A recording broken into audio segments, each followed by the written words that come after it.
everybody, today we're talking about partial order relations.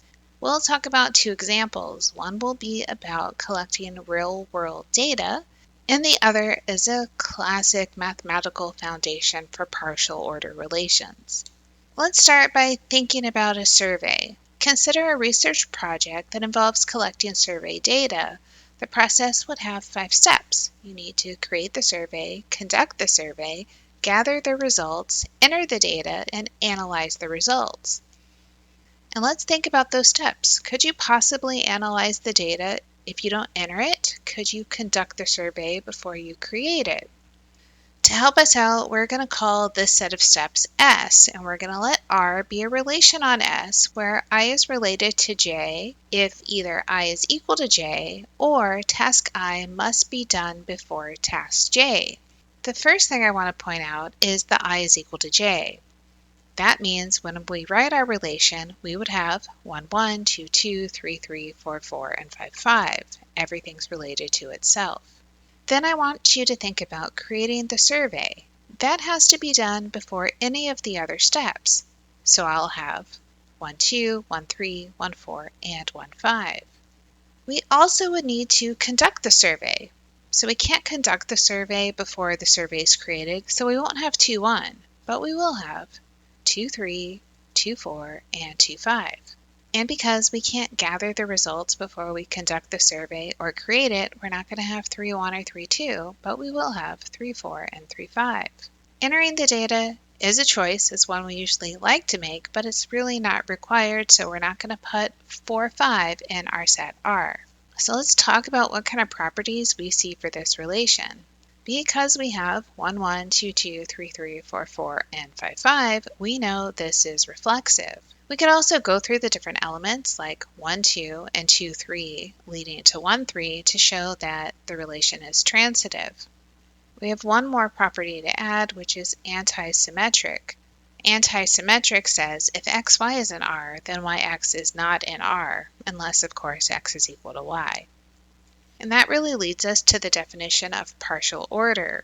A partial order is a binary relation on a set S that is reflective, antisymmetric, and transitive. And as a quick note, unlike a total order, a partial order doesn't require every pair of elements to be comparable. So let's look at a classic math example, which is divisibility on positive integers.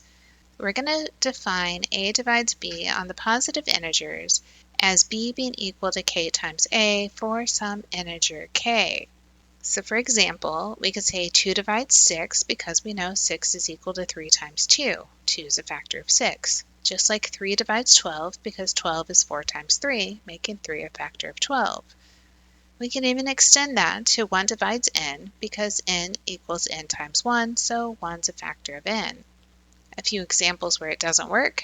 3 does not divide 5 because 5 over 3 is not an integer. Just like 4 doesn't divide 6 because 6 over 4 isn't an integer, or 7 doesn't divide 10 because 10 over 7 isn't an integer. An example of what we mean by incomparable is 3 doesn't divide 5 and 5 doesn't divide 3. 3 and 5 are incomparable under divisibility. This is what makes it partial. So let's go through the steps to verify our 3 properties: reflexive, antisymmetric, and transitive. When we look at a divides a, we can just say that a is equal to 1 times a. This shows us that a divides a for every positive integer a.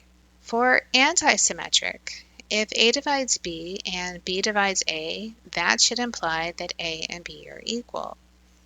We can show that by showing that if a divides b, then b is equal to k times a.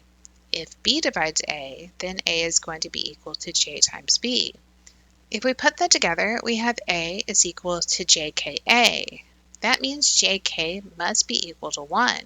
Since j and k are both positive integers, they must both be equal to 1, which shows us that a must be equal to b. To show the transitive property, we need to show that if a divides b and b divides c, then a divides c. To start off, we'll let b be equal to ka and c be equal to jb. That says c is equal to jka, which makes a factor of c, so now a divides c. So remember, when you're trying to show something is partial order, you're looking for three properties: reflexive, antisymmetric, and transitive.